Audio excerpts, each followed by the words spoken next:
જામનગરમાં બાર એસોસિએશનની ચૂંટણી માટે આજે સવારથી જ મતદાન પ્રક્રિયાનો પ્રારંભ કરાયો છે।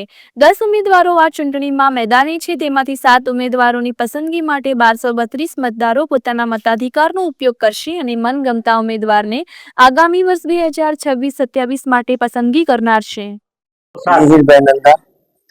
આજરોજ જામનગર બાર એસોસિએશનની ચૂંટણી વર્ષ 2026ના ઉમેદવાર હોદ્દેદારોને ચૂંટવા માટેની પ્રક્રિયા જામનગર વકીલ મંડળમાં સવારે 9:30 વાગ્યાથી મતદાન ચાલુ થઈ ચૂક્યું છે।